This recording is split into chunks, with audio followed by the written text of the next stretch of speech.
আসসালামু আলাইকুম প্রিয় দর্শক, জানিয়ে দিব এখনকার আলোচিত সকল দেশীয় খবর। শুরুতেই জানিয়ে দেব সংবাদ শিরোনামগুলো।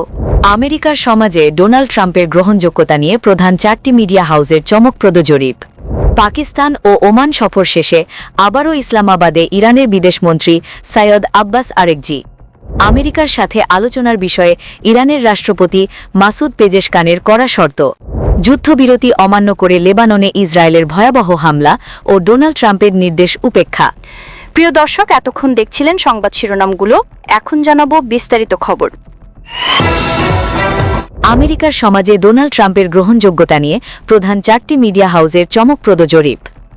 সবাইকে স্বাগত জানাচ্ছি আজকের এই নিবেদনে। চলুন দেখে নিই চটপট 4টি গুরুত্বপূর্ণ আপডেট। প্রথমেই আমরা দেখব ডোনাল্ড ট্রাম্পের বর্তমান আমেরিকার সমাজে গ্রহণযোগ্যতা কতখানি। গতকাল রাতে আমেরিকার প্রধান 4টি মিডিয়া হাউস আমেরিকার সমাজে বর্তমানে ডোনাল্ড ট্রাম্পের গ্রহণযোগ্যতা কতখানি তার উপরে জরিপ করে একটি রিপোর্ট প্রকাশ করে। আর সেই রিপোর্টে উঠে এসেছে এমন কিছু চমকপ্রদ তথ্য যা দেখে পৃথিবীর মানুষ এখন ডোনাল্ড ট্রাম্পকে নিয়ে বেজায় হাসাহাসি করছে। কারণ ডোনাল্ড ট্রাম্প তিনি নিজেকে মনে করেন গ্রেটেস্ট অব দ্য গ্রেটস, সর্বকালের সর্বশ্রেষ্ঠ মানুষদের মধ্যে তিনি নাকি সর্বশ্রেষ্ঠ। সেই ডোনাল্ড ট্রাম্পের অবস্থা এখন আমেরিকাতে এতটাই খারাপ, সাধারণ মানুষ, চাকরিজীবী, ব্যবসায়ী, গৃহবধূ সমস্ত শ্রেণীর মানুষ এখন ডোনাল্ড ট্রাম্পকে একজন অনির্ভরযোগ্য, মিথ্যাবাদী, চতুর, ফন্দিবাজ, যুদ্ধবাজ এবং লম্পট এই সমস্ত অ্যাডজেক্টিভগুলো দিয়ে তাকে এখন শনাক্ত করছেন। তিনি একাধারে চোর, অন্যধারে পিডোফাইল, একেবারে মিথ্যাবাদী এবং অভিনেতা। ফলে স্বাভাবিকভাবেই আমেরিকায় 2025 সালের জানুয়ারি মাসে ডোনাল্ড ট্রাম্পের গ্রহণযোগ্যতা যখন তুঙ্গে ছিল, এক বিপুল পরিমাণ মানুষের জনমত নিয়ে আমেরিকার মসনদে বসেছিলেন। কিন্তু জানুয়ারি মাস সেই শুরু। 2025 সালের জানুয়ারি মাসের পর থেকে ধারাবাহিকভাবে রেটিং পড়তে শুরু করেছে ডোনাল্ড ট্রাম্পের। আর আজকে এসে দেখুন কোন জায়গায় দাঁড়িয়েছে ডোনাল্ড ট্রাম্প। এই মুহূর্তে আমেরিকার মাত্র 34% মানুষ ডোনাল্ড ট্রাম্পকে সমর্থন করছেন একজন নির্ভরযোগ্য শাসক হিসেবে। উল্টোদিকে 66% মানুষ তারা মনে করছেন যে ডোনাল্ড ট্রাম্প দেশ পরিচালনার পক্ষে একজন অযোগ্য উন্মাদ। তিনি আমেরিকার রাষ্ট্রপতি হওয়ার উপযুক্ত নন। তিনি মানসিক স্থিতি হারিয়েছেন। তার ঠিকানা পাগলাগার্দে হওয়া উচিত এবং অবিলম্বে তার রাষ্ট্রপতি পদ ত্যাগ করা উচিত। অপরদিকে আরও একটি জরিপে দেখা যাচ্ছে আমেরিকার 55% মানুষ তারা মনে করছেন খুব জরুরি অবস্থায় ডোনাল্ড ট্রাম্পকে রাষ্ট্রপতি পদ থেকে বহিষ্কার করা উচিত, তাকে ইমপিচ করা উচিত, নইলে আমেরিকার সমাজকে ধ্বংস করে দেবে। উন্মাদ দানবরা। অতএব আমেরিকার হোয়াইট হাউসের জন্য এই ব্যক্তি অত্যন্ত বিপজ্জনক। হোয়াইট হাউস থেকে এই বিপজ্জনক প্রাণীটিকে অবিলম্বে সরানো উচিত আমেরিকার স্বার্থে, বিশ্ব শান্তির স্বার্থে। কারণ গোটা পৃথিবীতে এই মুহূর্তে যে অশান্তি, যুদ্ধ, দ্রব্যমূল্য বৃদ্ধি, নিরাপত্তাহীনতা তৈরি হয়েছে তার মূল চক্রী হচ্ছেন ডোনাল্ড ট্রাম্প। তিনি আমেরিকার মিলিটারি ইন্ডাস্ট্রিয়াল কমপ্লেক্সের সঙ্গে হাত মিলিয়ে এখন সারা পৃথিবীতে যুদ্ধ খেলা করছেন। ওদিকে আবার বোর্ড অফ পিস খুলে গোটা পৃথিবীর কাছ থেকে চাঁদা দাবি করছেন। কেন আমেরিকার মানুষ ডোনাল্ড ট্রাম্পকে অভিযুক্ত করছে চলুন আমরা দেখে নিই। 1 নম্বর, rising fuel price and inflation. 77% American voter তারা ডোনাল্ড ট্রাম্পকে দায়ী করছেন দেশের জ্বালানি এবং জিনিসপত্রের দাম বৃদ্ধির জন্য দায়ী হচ্ছেন এই দানব ডোনাল্ড ট্রাম্প। 2 নম্বর, আমেরিকার সাধারণ মানুষ তারা ইরান যুদ্ধ কি ভাবছে চলুন দেখে নিই। Iran war and foreign policy Donald ট্রাম্পের। সেই ক্ষেত্রে 64% মানুষ ডোনাল্ড ট্রাম্পের এই যুদ্ধনীতিকে সরাসরি তিরস্কার করেছেন। তারা মনে করছেন ডোনাল্ড ট্রাম্প ইরানে অন্যায় যুদ্ধ করছে, যে যুদ্ধে আমেরিকার কংগ্রেসের অনুমোদন নাই। আর এই যুদ্ধ লড়ে ডোনাল্ড ট্রাম্প পারিবারিক ব্যবসায়িক ফায়দা লুট করছেন তেলের বাজার থেকে, শেয়ার মার্কেট থেকে। সুতরাং এই যুদ্ধ ডোনাল্ড ট্রাম্পের ব্যক্তিগত স্বার্থসিদ্ধি হচ্ছে। ওদিকে আমেরিকার সাধারণ মানুষ তারা ক্রমশ বিপদে পড়ছেন। আমরা দেখব কস্ট অফ লিভিং ক্রাইসিস, যেটা সবথেকে বড় সমস্যা আমেরিকার সমাজের। কস্ট অফ লিভিং ক্রাইসিস বিষয়ে আমেরিকার মানুষ 82% মানুষ এখন মারাত্মকভাবে উদ্বিগ্ন। আর এটাই সবথেকে বড় সূচক যে আমেরিকা এখন বিপদে। শুধু ইরান বিপদে নয়, গাজা বিপদে নয়, লিবানন বিপদে নয়, আমেরিকার গরিব মানুষও অনুরূপভাবেই এই মুহূর্তে বিপদগ্রস্ত ডোনাল্ড ট্রাম্পের জন্য। স্বাভাবিকভাবে একটা দেশের 82% মানুষ যদি উদ্বিগ্ন হন কোনো একটি বিষয়ে, তারা কস্ট অফ লিভিং ক্রাইসিস, আমেরিকার সাধারণ খেটে খাওয়া মানুষ, ছাত্র, কৃষক, বণিক প্রত্যেকে এই মুহূর্তে যেভাবে আমেরিকার দ্রব্যমূল্য বৃদ্ধি পাচ্ছে তা নিয়ে রীতিমতো উদ্বিগ্ন। আর চলুন দেখে এবার ডোনাল্ড ট্রাম্পকে উন্মাদ কত শতাংশ লোক মনে করেন। শুধু কি আমরা যারা ডোনাল্ড ট্রাম্পকে নিয়ে চর্চা করছি বা আমাদের যারা সম্মানীয় দর্শক আপনারা তারাই কি মনে করছেন ডোনাল্ড ট্রাম্পকে পাগল? না, আমেরিকায় বসবাসকারী আমেরিকার মানুষ কত শতাংশ মানুষ ডোনাল্ড ট্রাম্পকে পাগল রাজা বলে মনে করেন। লিডারশিপ অ্যান্ড টেম্পারামেন্ট এই জরিপে দেখা গেছে ৭৪% মানুষ এখন ডোনাল্ড ট্রাম্পকে রাষ্ট্রপতি হওয়ার অযোগ্য ব্যক্তি বলে মনে করেন। ডোনাল্ড ট্রাম্পের ব্যক্তিত্ব, তার মিথ্যাচার, তার কপটতা এবং তার যৌন ব্যভিচার তাকে আমেরিকার ৭৪% মানুষ ডিসগ্রি করেছেন। তাকে রাষ্ট্রপতি পদমর্যাদার ক্ষেত্রে তিনি একটা জঘন্য ব্যক্তিত্ব বলেই মনে করছে আমেরিকার ৭৪% মানুষ। সর্বোপরি আমেরিকা সমাজের ৭২% মানুষ তারা বলেছেন the country is on the wrong track, America ভুল ট্র্যাকে চলছে এবং সাময়িক গাড্ডা এই কথা মনে করছেন ৭২% আমেরিকাবাসী।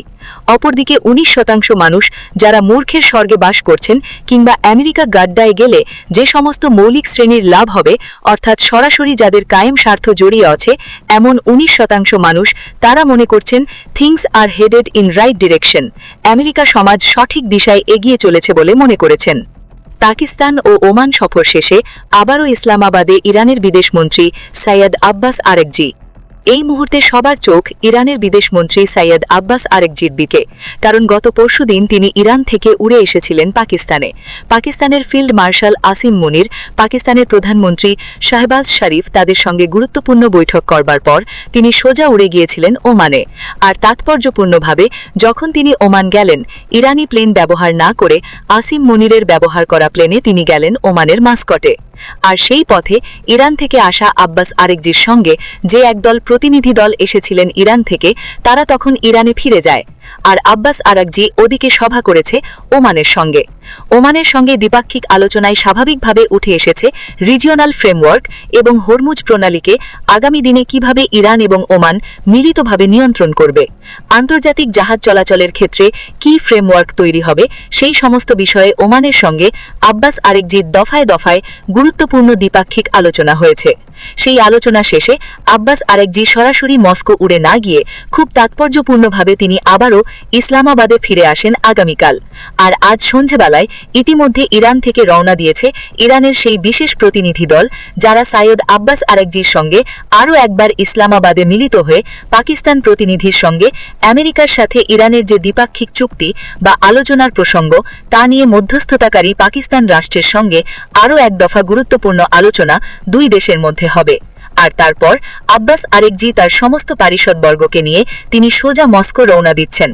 আমেরিকার সাথে যে বর্তমানে এই মুহূর্তে ইরানের যে যুদ্ধের পরিস্থিতি সেই পরিস্থিতিকে কূটনীতির মাধ্যমে সমাধান করা যায় কিনা সেই বিষয়ে রাশিয়ার সঙ্গে গুরুত্বপূর্ণ আলোচনা হতে যাচ্ছে বলেই অনুমান করা হচ্ছে। কারণ এখনো পর্যন্ত ইরানের অন্যতম দুই বন্ধু রাষ্ট্র একদিকে চীন অপরদিকে রাশিয়া, তাই চীনের সঙ্গে এবং রাশিয়ার সঙ্গে বোঝাপড়া না করে ইরান কোনো গুরুত্বপূর্ণ সিদ্ধান্ত নেবে না আমেরিকার বিষয়ে, সেটাই এখন পর্যন্ত স্পষ্ট।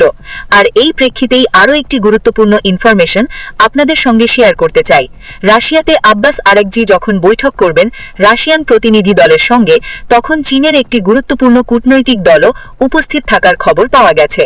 আর এখান থেকে আমরা যে খবর ধারাবাহিকভাবে আপনাদেরকে বলে আসছি আইআরসি ইরান রাশিয়া চায়না পাওয়ার ব্লক, সেই পাওয়ার ব্লক আগামী দিনে একটা বৃহত্তর রূপ ধারণ করতে যাচ্ছে। ব্রিক্স এখন ইতিহাস। ব্রাজিল, রাশিয়া, ইন্ডিয়া, চায়না যে পাওয়ার ব্লক তৈরি হয়েছিল যাকে G7 এর অপোজিটে শক্তিশালী পাওয়ার ব্লক বলে মনে করা হচ্ছিল সেই পাওয়ার ব্লক কিন্তু এখন ধীরে ধীরে প্রায় বিলুপ্তির পথে যাচ্ছে। আর এই জায়গায় চীন, ইরান, রাশিয়া এই ত্রৈরাষ্ট্রিক যে জোট সেই জোট কিন্তু গোটা পৃথিবীতে একটি মহাপরাক্রমশালী শক্তি হিসেবে আত্মপ্রকাশ করতে যাচ্ছে। একদিকে আমেরিকার সাথে চুক্তি, অন্যদিকে আগামী বিশ্বে নিরাপত্তা ছাড়াও বৈশ্বিক বাণিজ্যের ক্ষেত্রে ইরান, রাশিয়া, চায়না একটি গুরুত্বপূর্ণ ফ্রেমওয়ার্ক তৈরি করার পথে এগিয়ে চলেছে বলে আমাদের অভিমত। আমেরিকার সাথে আলোচনার বিষয়ে ইরানের রাষ্ট্রপতি মাসুদ পেজেশকানের কড়া শর্ত। আমেরিকার সাথে মাসুদ পেজেশকান ইরানের রাষ্ট্রপতি তিনি একটি শর্ত লাগিয়েছেন যে শর্তে আমেরিকার সাথে ইরানের চুক্তি হতে পারে। মাসুদ পেজেশকান তিনি আরও একবার খুব দৃঢ়তার সঙ্গে জানিয়েছেন আমেরিকার সঙ্গে ইরান ততদিন কোনো বৈঠক করবে না যতদিন না পর্যন্ত আমেরিকা ওমান উপসাগরে তাদের যে নৌ অবরোধ চালাচ্ছে ইরানের জাহাজকে আটকাবার জন্যে। সেই অবরোধ যতক্ষণ না আমেরিকা তুলে নিচ্ছে, তারা হুমকি দেয়া যতক্ষণ না থামাচ্ছে, ততক্ষণ ইরান আমেরিকার কাছে মাথা নত করবে না, তার সঙ্গে কোনো রকম দ্বিপাক্ষিক আলোচনায় যাবে না। তাই খুব শীঘ্রই যে আমেরিকার সঙ্গে ইরানে আলোচনা হচ্ছে না, সেই কথা হলপ করেই বলা যায়। আর আমেরিকা যদি মনে করে ইরান হামলা করবে, যুদ্ধ করবে, ইরান সদা প্রস্তুত আছে সেই আগ্রাসনকে মোকাবেলা করার জন্য। সে কথা দৃঢ়তার সঙ্গে জানালেন মাসুদ পেজেশকান। চলুন এবার একটু মজা করে নেওয়া যাক। ডোনাল্ড ট্রাম্প আজ ভোরবেলায় ভারতীয় সময়ে তিনি টুইট করে জানালেন যে I just cancelled the trip of my representative going to Islamabad. তিনি জানিয়েছেন জারেড কুস্টান এবং স্টিভ উইটকফ, যাদের পাকিস্তান সফরে আসার কথা ছিল খুব শীঘ্রই। গতকালকে তিনি জানিয়েছিলেন, কিন্তু আজ ভোরবেলায় তিনি লিখলেন তিনি তার যে প্রতিনিধি তাদের পাকিস্তান সফর তিনি বাতিল করে দিয়েছেন, কারণ too much time wasted on travelling. তাদের নাকি ভ্রমণে অনেক সময় নষ্ট হয়, টু মাচ ওয়ার্ক, প্রচুর কাজ তার রয়েছে, beside in fighting and confusion with in leadership.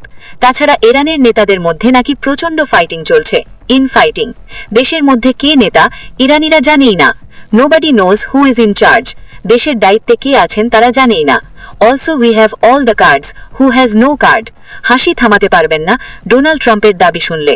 He has all the cards. তিনি তাস খেলতে বসেছেন রুইতর। প্রিয় দর্শক, এই ছিল এখনকার গুরুত্বপূর্ণ নিউজ। আরও গুরুত্বপূর্ণ নিউজ নিয়ে ফিরছি কিছুক্ষণের মধ্যে। নিউজগুলো সবার আগে দেখার জন্য এই চ্যানেলটি সাবস্ক্রাইব করে আমাদের সাথে থাকুন। ধন্যবাদ।